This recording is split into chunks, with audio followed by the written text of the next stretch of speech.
again, as long as I stay a ball, it's going to force him and his hips to rock above mine, which is going to set up all kinds of sweep opportunities, most notably the X guard, right? X guard, single X, all of these techniques are going to be at our disposal, okay?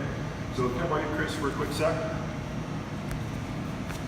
So as we know in MMA, start on your knees please, you're not going to have the opportunity to start in a seated guard position, right?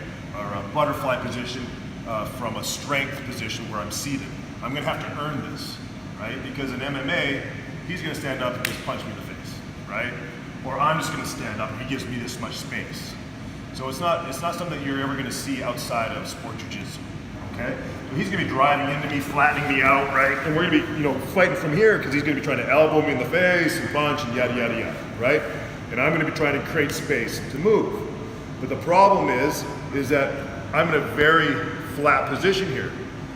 And he's pretty much killed my ability to work my guard. So just like we were working yesterday, right? I've got to create space to get up here and move.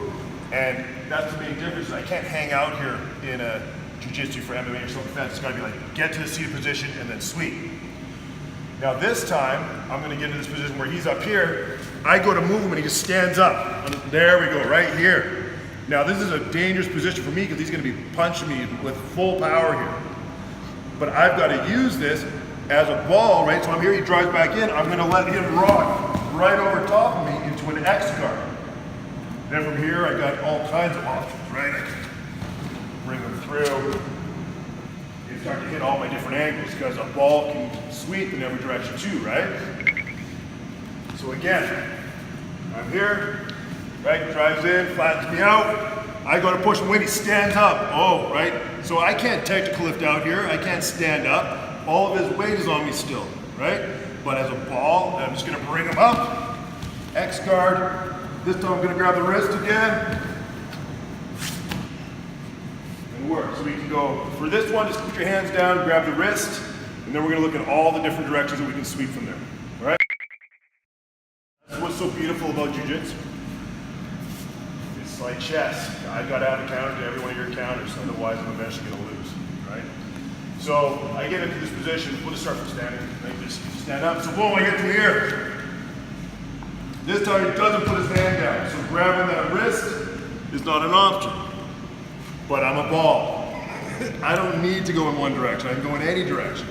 So in this case, all I'm going to do is I'm going to lift his hips, pull his leg to me here.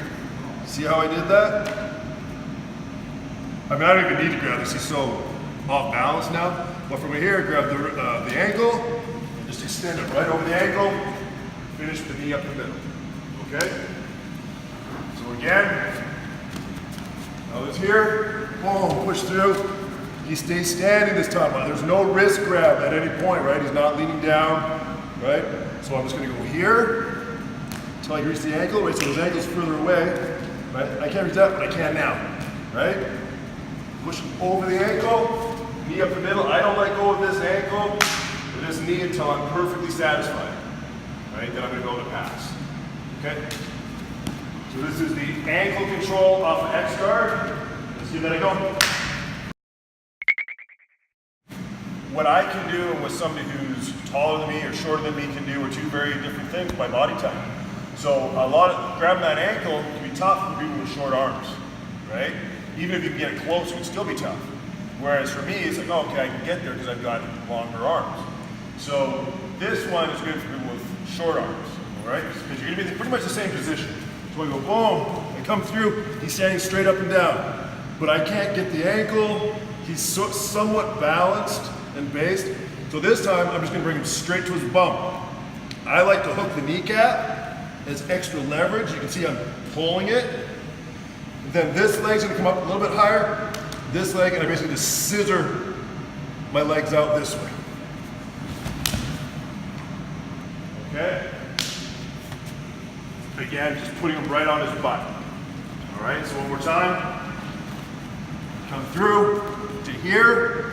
Can't reach, he's not leaning over, he's not giving me anything. Just pull, and scissor those legs. Again, hitting this leg to the floor, controlling this knee takes away a lot of his offense. Most of his offense.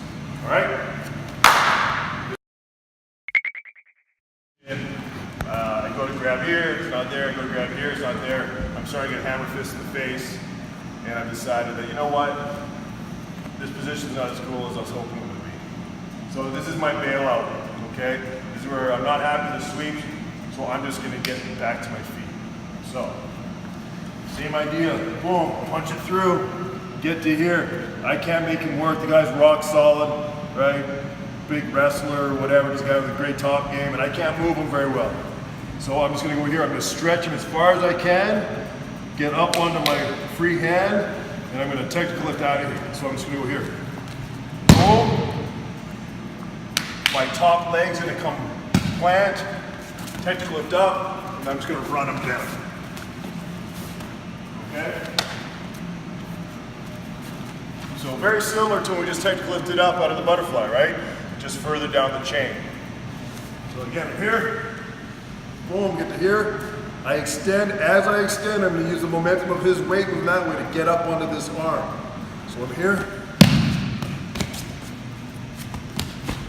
Make sure we don't run into a triangle choke, right? Let's go, guys. Give it a try. Can't go in, all right? So this time, right, same thing. I boom, we get to here, I get to here. He hooks my leg here, or my hand. Right in here, I'll just go like this, and I'll start to extend like a ball in any direction. I don't care which way it goes in, right? And a lot of times it'll go right over my head. So again, we're up. Over here, right? He hooks my head again, right? You know what I mean? Like, I don't care. As long as I'm a ball, I'm gonna push him in the direction he's trying to go. Once he's there, literally, I'm going to feel which direction starts to fall in, and I'll just carry on with one of our techniques. So keep that in mind, the ball principle.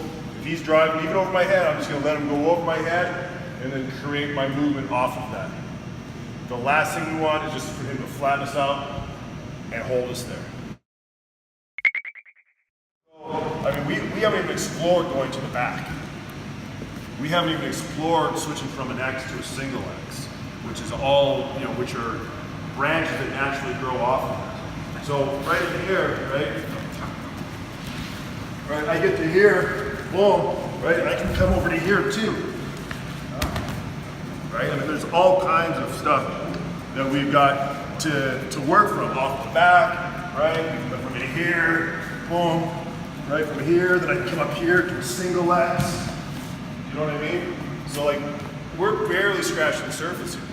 This is just X guard, but imagine when we start to piece all the other branches of this X guard together. It's like, how does this guy think he's going to stay on top?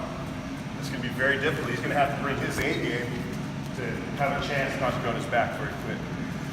And the more you drill this, the stronger it gets. Like I said, I started using this technique in specific, the X guard, to work in MMA. Because nobody was using it in MMA at the time. Marcelo Garcia made it really huge in Abu Dhabi when he went on his big tear. But nobody was using it in MMA, so I drilled it to work in MMA, which just meant we had to be a bit more explosive and a bit more deliberate with our movements. But I've never seen so many high-level wrestlers get put on their back in MMA fights more than when my guys were using this in MMA. Because it's so hard to get to find that base to deliver ground and pound when you're on your skates trying to stay on your feet. So highly effective, all right? Anyways, I brought him up here and we trained, like I said, back in probably around 2000 maybe, so about 18 years ago. And he had a story that really, like, to this day I still repeat it at least every few months because I think it's an important one. And it was a good sort of analogy for your limbs and the safety of your limbs. And he said, you treat each limb like a family member. So, your left arm's your big brother, your right arm's your sister, left leg's your grandma, your right leg is your dad, right? Whatever, pick and choose your family members, okay? But the point of his story was, we never let any of our family members go off on their own, right? So anytime that you leave like an arm out or you leave a leg out, right, you're basically asking for trouble. So his sort of analogy was everything moves together. So my arm never leaves the house without the big brother there to support it. And he said, on a further note, if you do make that mistake and let your sister walk out on her own and then somebody's trying to break it, or her, or whoever you want to look at it, then the rest of the family has to jump in and save it, right? So other arms got to come in, legs, you know what I mean? Like pretty much everything's going to come and rally around that limb. So just remember that as you're rolling, it's just a thought process. But if you're, kind of realize that, wait a minute, I'm leaving an arm out here exposed, or a leg, or whatever. Bring it back in, right? Don't let any of your limbs go out on their own without a bunch of support from family members. All right. So it's kind of interesting. It was an interesting analogy at the time. I still, I think it's worth repeating.